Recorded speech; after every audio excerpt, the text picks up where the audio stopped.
Welcome into the show, everybody. We are 9 weeks in to the college football season. It's sad. It's happy at the same time because we've had 9 weeks of college football, but it's sad because we only got 5 more weeks of the regular season. It is flying by, and next thing you know, we won't have any college football. But for now, we do, and we will talk about it here on the Ian Fritts Show. If you're new here, go ahead and drop down below, subscribe, comment, follow at Ian Fritts Show on Twitter, TikTok, and Instagram. Daily videos there for you guys as well. Huge show. Huge show today. A lot happened in week 9 of college football. I have 2 or 3 game recaps for you. Then we have muffins. If you are new here, stay tuned for that. Maybe the best award in all of college football media is the Muffin Award that we give out here. And then we have the What If poll, which is my top 25 that I give out each week. And it is the standard of top 25. Some people have tried to copy what I base my top 25 off of, but they have no consistency. We have consistency here at the Ian Fritts Show, and we show that to you in my rankings. Without further ado, we are jumping right into a game recap, and it is none other than number 8, Ole Miss at number 13, Oklahoma. Ole Miss 34, Oklahoma 26. 11 a.m. game, sloppy weather, raining, misting.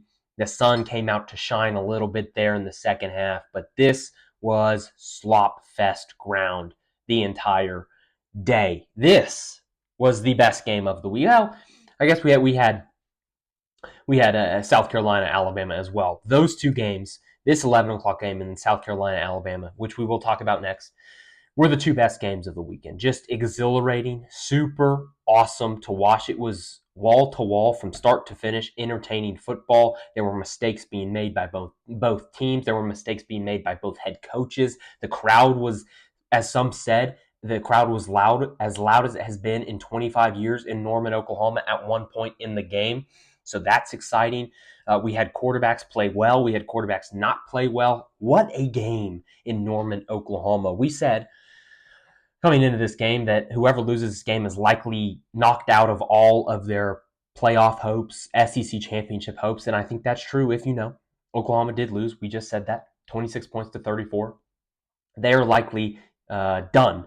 Their season hopes of making to the playoffs, making it to the SEC championship game are likely gone for Ole Miss. Everything is still in front of them. And if you look at their schedule, they play some cupcakes and they play the Citadel, I believe. So everything is right in front of the Ole Miss Rebels for Lane Kiffin and maybe his last year as the Ole Miss head coach to make it to the playoffs and take hotty toddy there for the first time ever.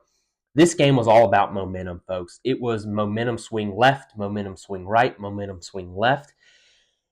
It was all about momentum. In the score, the box score, you look at everything, it's going to tell you that the defense from Oklahoma was not as advertised, and I think to an extent that is true. However, I would go out on a limb and say they played good enough football to win the football game. We are going to go drive by drive for this one because there's too much to talk about in this football game. And I'm going to take it from more of an OU's perspective on how they lost this football game because I believe it was more about Oklahoma than it was about Ole Miss, even though Trinidad Chambliss, he very well may be the best quarterback in all of college football. College football, not projection at the next level. The man just makes plays when he needs to make plays. And unfortunately for Oklahoma, they could not make the plays when they needed to make plays. Trinidad Chambliss, every chance he had, he made the play that was there to be made, whether it was with his legs or with his arm. There was a play. He made it happen. 3rd and 8, 3rd and 10. We'll get into it. He was awesome yesterday. Exceptional stuff from him in the game. Okay, we're going right through it. First quarter, Ole Miss gets the ball to start the game. And this is probably how OU wanted to start the game and how Ole Miss wanted to start the game. They both probably wanted their best unit on the field to start the game. Go set the tone. Hey, OU's defense, go get us a punt to start the game. Ole Miss is saying, hey, go score some points and show this team, hey, we got a real legit offense that's going to test this defense of yours. And that's exactly what happened. Ole Miss, they kind of went down the field a little bit. Probably felt like a win for OU at the time because they gave up a couple big plays, yet they crossed the 30-yard line and they held up well, and Ole Miss is forced to a field goal. So you're 3-0, first drive of the game for Ole Miss. OU gets the ball. They marched down the field. I mean, it was a great drive. John Mateer throws maybe his best ball of the season to Isaiah Satania for about 48 yards, I believe, his longest throw of the season up until that point this year. And they stall. They get a first and five at Ole Miss's 18-yard line. And it looks like they're going to go score a touchdown until John Mateer misses a couple guys. They catch him, but they don't get any yards, and they get backed up, and they have to settle for a field goal because a holding call on 2nd and 4 kills the momentum. Killing momentum was the theme for Oklahoma. They had momentum, and then they were like, hey, we don't need this anymore. Let's just get rid of it. Momentum is not our friend, and we'll just give it right back to Ole Miss. We're just going to hand that right back to you guys. Hey, you can have it. We don't need it. Not good for us to have it. You can take it, Ole Miss.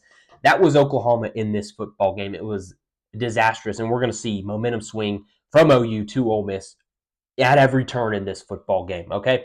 So they have to settle for the field goal. 3-3 to start the game. You're thinking, okay, all right, we got a game on our hands. The next drive for Ole Miss. This is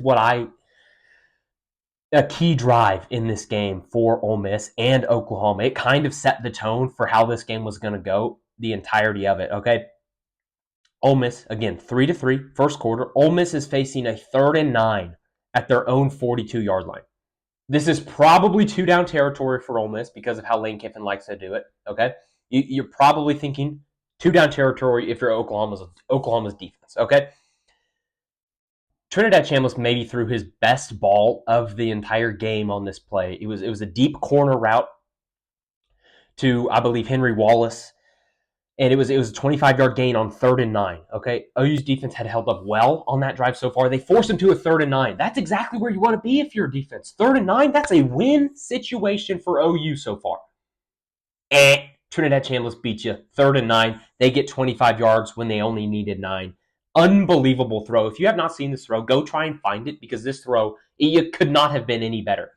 Also, side note, this was a matchup that Ole Miss clearly came into the game trying to attack. I believe, and there's maybe one or two, but I believe almost every big play that Ole Miss made through the air was a matchup of Ole Miss's wide receivers on Oklahoma's safeties. This play was on Oklahoma safety Peyton Bowen. He gets beat. Perfect ball by Trinidad Chambliss. Perfect route. Couldn't have drawn it up any better. It was the first of many, many, many, many, many 3rd down conversions, long 3rd down conversions for Ole Miss in this football game. And Trinidad Chambliss was unbelievable at putting the ball in the perfect spot and escaping with his legs. Look, OU, after this play, they held up. OU gets a substitution penalty. 2 plays later, Ole Miss scores a 28-yard touchdown run. That's how the first quarter ends. It's 10-3, Ole Miss, momentum killed by OU. They have it. Hey, 3rd and 9, we want to be here. Nope. Give up a big play, substitution penalty, touchdown. It falls apart that quickly on basically every swing in this game for Oklahoma. It takes 2 plays and boom, you're fumbling around and you're down 10-3 to start the second quarter, okay? Second quarter, OU's ball, 3rd and 3. Isaiah Satania, 76-yard touchdown, okay? Up until this point, you're thinking, oh, man, Oklahoma's kind of struggling a little bit. Couple punts. No. Boom. 76-yard touchdown. It was just speed for Isaiah Satania. Nobody could catch him. It was him and nobody else on that sideline. This, in the first half, we'll go through the rest of OU's drives here. That was half of Oklahoma's yards in the first half. They had, I believe, about 164 in the first half. 76 on that play to Isaiah Satania. That was their offense in the first half. Was that big play to Isaiah Satania. They go, obviously score the touchdown on that. It's 10-10, okay? Ole Miss gets the ball back. 3rd and out, or 3 and out. Okay, so you're thinking, oh, wow, OU, hey, momentum is on your side. You just had a 76-yard touchdown. You just forced a 3 and out. The defense is kind of getting their legs under them, kind of figuring out Lane Kiffin and this Trinidad Chambliss offense. It feels great. Okay, Ole Miss punts the ball, okay? And you're thinking, oh, all right, we'll come back from commercial. OU has the ball at their 43-yard line. Their 43-yard line was where the punt was returned to, okay? And come back from commercial. OU has the ball at their own 5-yard line. How does that happen? Well, comes to find out, thanks to nothing for the ABC broadcast for not giving us any context whatsoever, there was a holding on the punt return.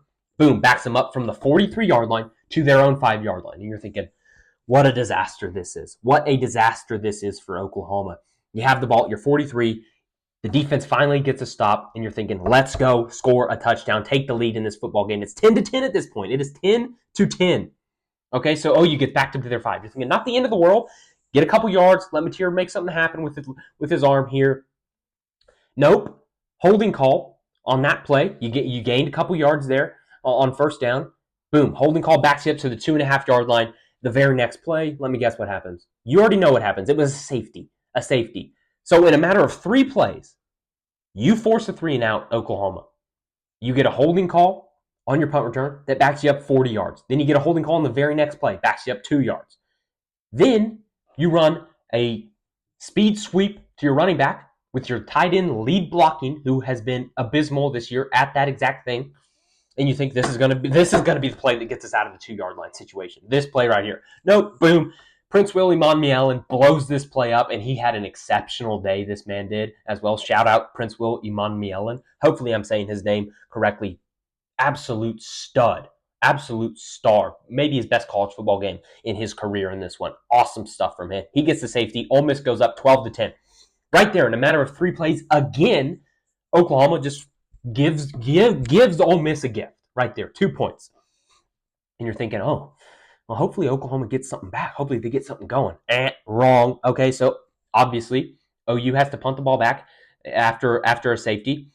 That sequence right there, the safety, the punt, the holding call, all of it away. Just OU just giving the game away right there, ladies and gentlemen. They're just handing it to Ole Miss, just handing them the game.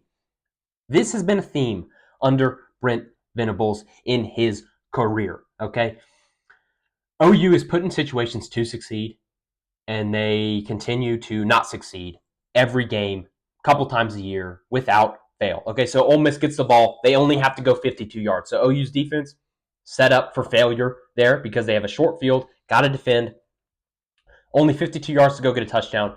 Ole Miss, 3rd and 10. Again, if you remember, they converted a 3rd and 8 earlier. Pass for 25 yards again to Wallace. He was the same guy who had the 25-yarder earlier in the day on the 3rd and 8. Again to Wallace on this one. Again against the safety. Again, Ole Miss was exceptional exploiting Oklahoma safeties in coverage, who have done a terrible job in coverage this year. Yeah, they make some nice plays sometimes. They have been abysmal in coverage this year, and Ole Miss saw that on film, and they said, hey, we're going to get our best wide receiver on a safety, and we're going to do that to death until it doesn't work. Spoiler, it worked the entire game. Okay, so again, a 3rd and 10. Oklahoma's in a great spot. Wrong. Here you go. 3rd and 10 to Wallace. Yeah, why not? Okay. Getting into good situations, bad responses. However, Lane Kiffin made maybe his dumbest decision of the football game, putting Austin Simmons in the game on 3rd and goal, 2nd and goal. And Austin Simmons, who couldn't do anything, he squanders it away, and Ole Miss has to settle for a field goal. So it's 15-10. With all of that happening in a matter of 5 minutes in game time, Oklahoma giving up a safety, letting them go down the field, get a field goal. You feel not great if you're Oklahoma, but it could be worse. It could have been worse, okay? And you're only down by 5, 15-10. The very next possession, this is the turning point. These 3 drives were the turning point in the entire game in the first half for Oklahoma, okay? So we had the 3-and-out that OU forces. Then they get a safety on the very next possession. Then Ole Miss goes down and kicks a field goal because of a short field. OU gets the ball back right here. OU gets the ball back. They're driving. They have a 4th and 2 at Ole Miss's 46-yard line. They're past midfield. It makes sense. Hey, commend Brent Venables for being aggressive here and going for the 4th and 2 on this play. They call a timeout to think about it. You're thinking, okay, all right, hey, they're going to come out here and cook with this play call. They're going to have some sort of genius play call. Ben Arbuckle is and Brent Venables. They cooked up all week. They're saying, hey, we get 4th and 2, 4th and 3 around midfield. We have a great play call. You know what they came out and did, folks? They take Deion Burks out of the game. They take Isaiah Satania out of the game.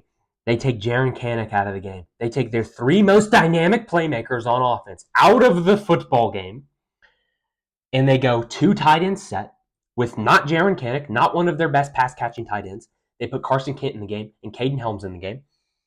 And they put Ivan Carrion, Zion Kearney, who hadn't played in 3 weeks, in the field, on the field, at one of the most critical points in the entire football game. You're reeling right now if you're Oklahoma. You're wounded.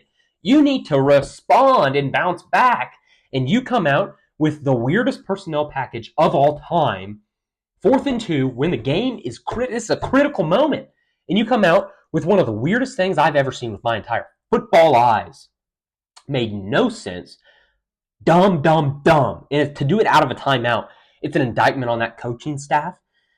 And if you listen to spoiler, the play did not work. John Material goes under center. They try to run a boot to the short side of the field with only 2 routes. Stuffed.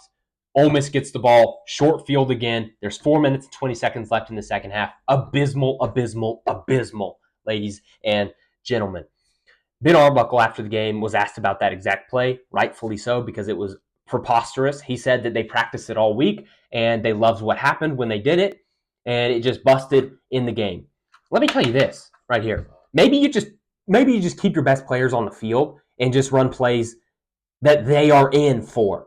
And then you maybe get 2 yards. Maybe just a thought, okay?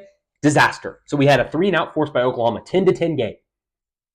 You're going to get the ball to the 43-yard line. Nope, holding, boom, safety. Let Ole Miss go down and kick a field goal, 15-10 in a matter of 3 minutes. And then you have the ball. You're going to go take the lead, maybe just get a field goal, cut it to 2 points. Nope, you turn the ball over at 4th and 2 at midfield. Oh, hey, in a matter of minutes, Ole Miss, they got a short field again. The offense at this point has been on the field for about 10 minutes, 7 minutes of this first half. If you're Oklahoma, the defense has been on the field for a long time, and they have a short field again. Ole Miss gets the ball, 4 minutes and 20 seconds left, and I'll let you guess what happens. Some of you are saying it. Some of you are like, oh, maybe a turnover for Oklahoma. No. Everything that happened to Oklahoma, again, was bad. Third down conversion. They converted a 3rd and 3 and a 4th and 3 and a 3rd and goal on this drive to score a touchdown. Again, Oklahoma forces them into situations that you think is a win if you're OU. You think 3rd and 3, 4th and 3, 3rd and goal, that's 3 chances where they have 1 down left and you get the ball. Nope. They go up, score 22-10 at half. Okay? One of my friends texted me. He said, well, Oklahoma's going to have to come out here and play like a completely different team in the second half if they have any chance of winning this football game. He was right. And I said, wow, that's some optimism right now to even have that thought that Oklahoma could come out a completely different team in the second half and make this game competitive. I had no belief that it could happen because OU's getting the ball to start the second half. They needed to go down and score, okay, get this to a 1-possession game. Oklahoma, in their first drive in the second half, is 0 for 7 on points, and I believe half of those are 3-and-outs. Just about as bad as you can possibly be to start the second half. Guess what they did in this one? Yep, you heard it. You guessed it. 3-and-out. 0 for 8 to start the second half. It's that stuff that happens and continues to happen under Brent Venables at Oklahoma. Just bad. 3-and-out. 0 for 8 to start the second half. Ole Miss gets the ball. 22-10. The defense for Ole Miss has been exceptional. The offense for Oklahoma has been abysmal. And this is the other decision. Lane Kiffin made 2 decisions in this game that made no sense. The Austin Simmons that we mentioned earlier, and then this one right here. He's at his own 25-yard line. It's 3rd and 10. It is 3rd and 10. He decides to go for it. Third quarter, you're up by 12. And you decide to go for it. They lose the ball. Oklahoma recovers it at Ole Miss's 15-yard line, and you're thinking, okay, Oklahoma's about to score a touchdown here. We got ourselves a football game. Well, if you thought Oklahoma will score a touchdown, good for you. They didn't, okay? They went 10 yards backwards. They had the ball at the 15-yard line, and they lost 10 yards and had to settle for a field goal. It's that stuff right there. They have all the swings in the world right there. You're 15 yards away from the end zone. 15! And they go minus 10? Minus 10. You can't do that if you're Oklahoma. They kick the field goal. They cut it 22-13. Okay, Ole Miss gets the ball back. Ole Miss marches down the field. They stall at Oklahoma's 41-yard line.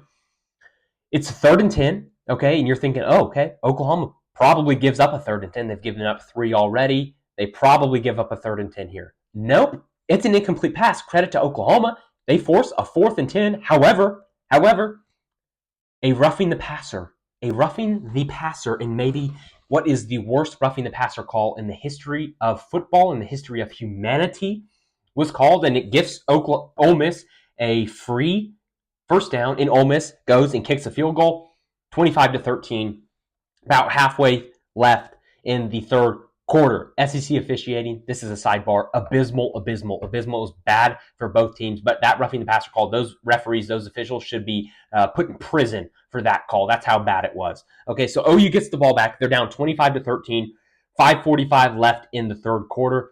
Ole Miss kicks the ball out of bounds, so OU gets the ball at the 35-yard line. You're thinking, oh man, all right, here we go. Maybe that's a mistake that OU can capitalize on. They do. One play, 65-yard touchdown from Xavier Robinson. Honestly, it was just a great effort run by him. He got kind of bottled up in the middle, boom, bounced it outside and just beat everybody to the end zone. Exceptional run by him. OU cuts it to 25-20. You're thinking, wow, okay, all right, here we go. Oklahoma going to capitalize on some momentum they have. And they do. Ole Miss gets the ball 25-20, 5:40 left in the third. 3rd and 10, the stadium is rocking. You know how I mentioned earlier that some people said this was the loudest the stadium had ever been in the last 25 years? It was this play right here, okay? Ole Miss is setting up a screen to Daquan Wright, and Kendall Daniels for Oklahoma sees it the entire way, blows him up. I honestly think he could have probably intercepted the football, but he went for the kill shot instead. The stadium erupted, and it was that moment that some people said was the loudest the stadium has ever been in 25 years, okay? OU has all the momentum in the entire universe. Okay? Bad punt by Ole Miss. OU only has to go 60 yards to get a touchdown. And guess what they do? They go 60 yards and get the touchdown. OU somehow, miraculously, is up 26-25. Okay? OU has all the momentum in the entire world. They've given it up a couple times throughout the game, and somehow they got it back. Not because Ole Miss gave it to them, they got it back because they played good football on both sides of the ball. They got it back. They're up 26-25 with 1 minute left in the third. Ole Miss gets the ball back. They go 11 plays, bleeds into the fourth quarter, 75 yards, and they score a touchdown. 4.5 minutes, bleeding that clock a little bit. They converted on a 4th and 1 on the first play of the fourth quarter around midfield. And they also then converted a 3rd and, let me guess, you're thinking probably 1, 2, Ian? Nope, 3rd and 8, another 3rd and long. That is the 5th 3rd and long that they have created or that they have converted in this entire football game. Disaster from Oklahoma. Once again, you're thinking, how did they let this happen? They're up 26-25. The defense has been rolling in the second half. Boop, 75-yard drive. Ole Miss goes up 31-26. Okay? Ole Miss is in control. Using OU, hey, man, they've played really good in this third quarter. Hopefully they can continue that to the fourth quarter. Wrong. Nope, they can't. OU punts. Then there's a punt for Ole Miss on the Ole Miss punt. Okay? You just forced a punt. Okay? You still have a chance to go tie this football game with a touchdown and then take the lead on your extra point if you're Oklahoma. Okay? That's what you can do. Excuse me. You would take the lead on the touchdown and then go for 2 and go up 3. Make it a 3-point game. On that Ole Miss punt, there's about 4 minutes left in the football game. Excuse me, about 7.5 minutes left in the football game. Ole Miss punts it. Isaiah Satania receives the ball about the 25, 30-yard line, hits a crease in the middle of the field, and he somehow tries to hurdle over a guy. He lands awkwardly, tied in for Ole Miss. Boom, helmet on the football, pops out. Ole Miss recovers. Ole Miss has the ball at around the 45-yard line. Again, a short field. Don't have to go very far to even get a field goal. All they have to do is go about 5 yards. They can kick a field goal. They can go up by 8, okay? And what do? They kick a field goal. That is 3 drives in the entire football game that Ole Miss has to go about 5 yards total to get any points, okay? 3 drives, 13 points where they started at the 50 or less than the 50 to score in this football game. That is because of Oklahoma mistakes, ladies and gentlemen. Because of Oklahoma mistakes, squandering momentum. Bad. OU, miraculously, they still get the ball back. They're down 34-26. If you recall, that is the final score of this football game. 4 minutes left in the game. And this is where we turn into the John Mateer disaster scenario, folks. Oklahoma's driving. They are driving down the football field, okay? and it is a great, great drive. 2-minute warning comes in. Oklahoma has a 2nd and 8, I believe, or 2nd and 10, and they hand the ball off to Xavier Robinson, or maybe it was a 2nd and 13. I think it was a 2nd and 13. They hand the ball off, yes, because it was right after a John Mateer QB run that lost 3 yards. So they have 2nd and 13. That goes to the 2-minute warning. So you're at 2 minutes left in the football game. You're at Ole Miss's 45-yard line. You have 3 plays to get 13 yards. 2nd down, hand the ball off to Xavier Robinson, who had 100 yards in the second half of this football game alone. He gains 8. Okay, so you have 3rd and 5 at Ole Miss's 40-yard line to get 5 yards. You got 3rd down and 4th down to get 5 yards. All you need to do is get 5 yards. That's what Ben Arbuckle should be screaming into John Mateer's helmet. Hey, we're running 2 plays. They get us 5 yards. We might even hand the ball off to Xavier Robinson. They don't, spoiler, even though he has been wreaking havoc on this Ole Miss team in the second half. Oklahoma calls 2 pass plays. John Mateer on the first one. He sails it over Giovanni Gibson's head. Horrific throw. Horrific decision. You had Jaron Kanek right there in the flats. Okay, that was going to pick you up 5 yards and maybe even get more. But all you needed right now, all you need to do is pick up the 1st down. What does he do? He goes try and hits the home run. Bad throw. You have 4th and 5. Again, not the end of the world. You still have a chance. All you need to do is pick up 5 yards. Okay? And what does John Mateer do? He makes a mistake. Again, he tries to throw the go ball to Giovanni Gibson when you have Isaiah Satania, who again has been Oklahoma's best offensive player in this entire football game, who had the 76-yard touchdown run. He runs a little return route. He has 20 yards of separation. That's an exaggeration, but he's got separation for days. If he catches this football, he could very well score on this play. And what does John Mateer do?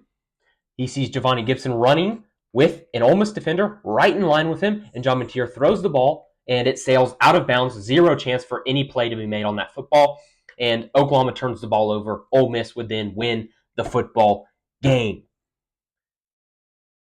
Disaster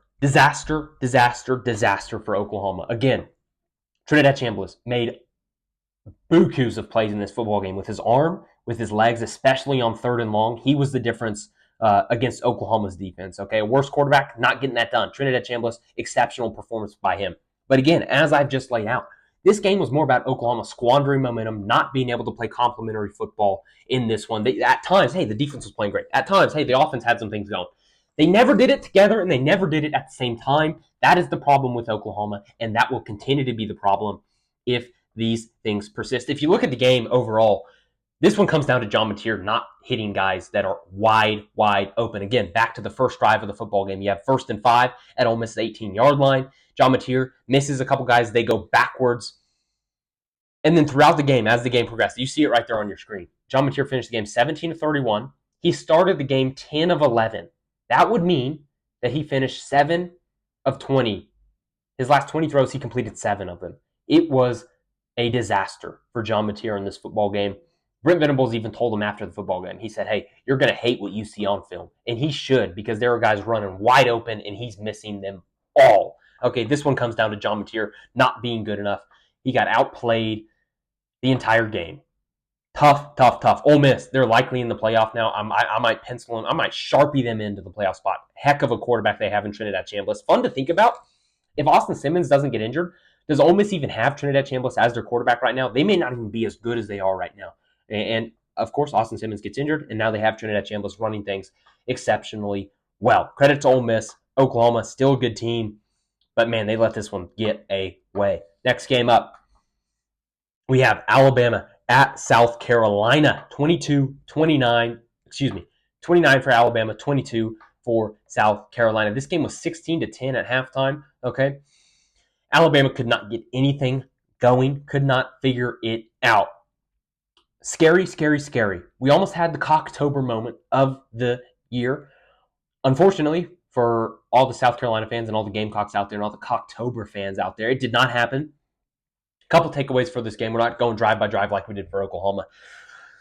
Alabama still cannot run the football. You see it right there, 23 for 72. Bleh. That is bad. That is really bad. That was a concern coming into this football game, but you think, okay, everybody's been able to run the football in South Carolina. You know Oklahoma, they haven't been able to run the ball on anybody. They ran the ball in South Carolina. LSU, same thing. They ran the ball in South Carolina. Alabama, not being able to run the ball on anybody, including South Carolina, is an alarm that should be going off. That's not good. That is not good. Bigger issue than we thought. Number two, Ty Simpson did not play his best football game in this one. However, when it mattered, when he needed to play good football, he got it done. He made the throws. He made the right plays with his legs when that game came down to crunch time, and he got it done. Number three, Lenore Sellers. He deserves so much better. Lenore Sellers deserves so much better than what he's getting right now at South Carolina. The offensive line from South Carolina is atrociously bad. It could very well be the worst offensive line in the entire country, folks. Not good. Not good at all. He is so dynamic. There were plays. He looks like Houdini on every single play back there. There are guys running at him free, and you're thinking, oh, man, this is a loss of 10 yards. And then he does a little thing. Boom. This guy flies over him because he gets him off his back, does a little shimmy shake, and boom, he's off to the side trying to throw the ball downfield to Nicholas Harbor and trying to win this football game. Unbelievable stuff from Lenore Sellers. He needs to get on a good football team because he is so talented and he is so dynamic, ladies and gentlemen. Credit to Alabama. They went in, got it done, wasn't pretty. They found a way to win. That's all you need to do right now if you're Alabama. You can't lose another football game. All you need to do, find a way to win, and they did it. Not being able to run the football is a that should be going off on everybody's heads. Hey, this team is not super for real until they can find out how to run the football. Not a good situation for Alabama. They get it done. Ty Simpson's still a dog. They need to run the football. Need to figure it out. Next game up. Missouri at Vanderbilt. And again, the South Carolina-Alabama game and this Missouri-Vanderbilt game are little quick hits here. Number 15, Missouri at number 10, Vanderbilt. College game day was there. Final score, Missouri 10, Vanderbilt 17. Blech. Gross. Gross. And you're thinking, what was gross? What was gross, Ian? This football game was gross. It was blech. Okay, this was not a fun football game to watch. Now, if you're a fan of good defensive line play, good run fits on the defensive side of the football, this was the game for you, ladies and gentlemen. This was the game for you. If you like points, if you like exciting things to happen, this was not the game for you until the very last play of the game. This was gross, okay? This was so gross to watch. And I said this in the pregame show. We said these two teams are basically identical on paper, basically identical in how they want to play. And we kind of got the game that you would get if you're playing the exact same team. It was basically a stalemate the entire football game. This was a stalemate. Teams were going like this for the entire game. No movement there. If you're listening on podcast, my fists are touching, and not one is going to the side. They are touched, and they are not moving. That was this game. Equal force, met equal force until Bo Prapula got out of the game. And honestly, I thought Zollers went out there and balled out. Okay, for the situation he was put in, true freshman, he actually played a pretty dang good football game. Let me just tell you this, folks. 13 drives of the 20 ended with a punt, a turnover, or a missed field goal. Gross. And I believe 2 more of those drives were just end-of-game situations, so not very fun at all. Now, at the end of the game, ended on the half-inch yard line with a Hail Mary from Missouri that didn't get in the end zone, but he caught it, but the time expired, so it didn't count. Unbelievable. That was the most exciting play in this entire football game, and it took 4.5 hours to get there. Gross football game. I don't think anything different about these two football teams. I still think they're really, really good, and I still think they are the exact same football team. Missouri, hey, your future is bright under Zollers. Okay, that kid can play. Next up, we have muffins, and you're thinking, what is a muffin, Ian? Well, each week on this show, we give out what we call the Certified Stud Muffin Award, the most prestigious award outside of the Heisman Trophy in all of college football. Each week, we give it to a coach, a player, a fan base, maybe even a stadium, maybe even an entire state for a big-time performance in a big-time football game. Okay, week 1, we have Gus Malzahn. Then we had Sawyer Robertson in week 2. Week 3 was Gunnar Stockton. Week 4 was Indiana bludgeoning Illinois to death. And you had Ty Simpson and Dante Moore in week 5. We had Malachi Toney in week 6. We had Aiden Frazier in week 7. And then last week we have Chris Bell Jr. At Louisville taking down Miami. This week, I think I had 2 options for this week. And we settled on this man right here next to me. His name, Haynes King. Okay, you're thinking, I don't remember watching Haynes King yesterday, Ian. What'd he do? He just destroyed Syracuse, just beat him to death from start to finish. This was a game some people were probably creeping up on Georgia Tech. They thought, hey, maybe Syracuse is going to catch Georgia Tech here and catch Georgia Tech sliding a little bit. Nope. Haynes King, 25 to 31, 304 yards, 3 passing touchdowns. He also had 12 rushes for 91 yards and 2 touchdowns. That is a certified stud muffin in week 9. Credit to Haynes King. You deserve it, man. Exceptional stuff from Haynes King. He deserves the certified stud muffin award. Next up, we have my week 10 what if poll. If you do not know what this is my top 25. It is based on what has happened on the football field. What if we ranked based on what has happened on the football field? That is how rankings should be, and that is what we do here at the Ian Fritts Show. Going to put 5 up there at a time. Washington 25, Michigan 24, SC 23, Oklahoma 22, Texas 21. And you're thinking, what, Ian? What? Yes. Let me explain myself. Texas is 6-2. Oklahoma is 6-2. USC is 6-2. Michigan is 6-2. Washington is 6-2. Texas beat Oklahoma. Oklahoma beat Michigan. USC beat Michigan. Michigan beat Washington. Okay. I put those teams in that order because same record, and one of them has a head-to-head over the other team. Over the other team. If you have the same record and you have a head-to-head, and you're not some outlier like Illinois was last week when they beat USC, but they've been killed in their other 2 losses, doesn't matter to me. This is how it should be. Head-to-head should matter in rankings. If we're going best team, out of these 5 teams, I think Oklahoma is probably still the best team of those 5. But I'm not putting them at number 1 of these 5 because they lost to Texas. Texas goes above them until Texas loses another football game. Next 5, 20 through 16. Cincinnati at 16, Navy at 17, Houston at 18, Missouri at 19, and Tennessee at 20. Cincinnati, awesome football team. Their offensive line is unbelievable. They just move people off the football, just get them, and they push them backwards every single play. Navy, undefeated, awesome stuff from Navy. Houston, 6-1, only losses at home to Texas Tech. Texas Tech, really good football team. Houston, that defense is legit. Everybody needs to watch out for Houston in the Big 12. Start paying attention to them. Missouri at 19. Again, loss on the road. You lose your starting quarterback possibly for the year, but it may be beneficial because Zollers looks like an absolute stud. And then Tennessee at 20. Could be higher, could be lower. I'm fine with them there. Next 5, top 15. Here we go.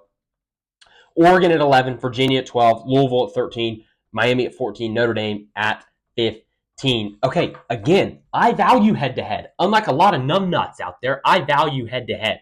Okay, with Oregon at 11, you're thinking, how is Oregon not in the top 10? They haven't beat anybody.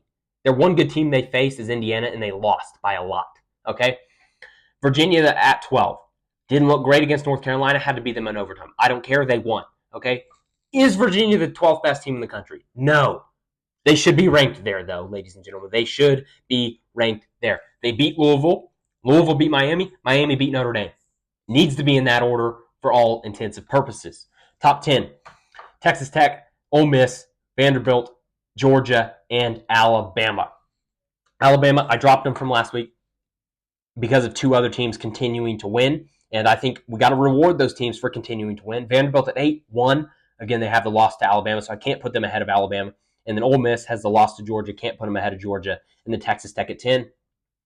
Obliterated Oklahoma State. Everybody does that, so I'm going to keep them at the same spot. Top 5.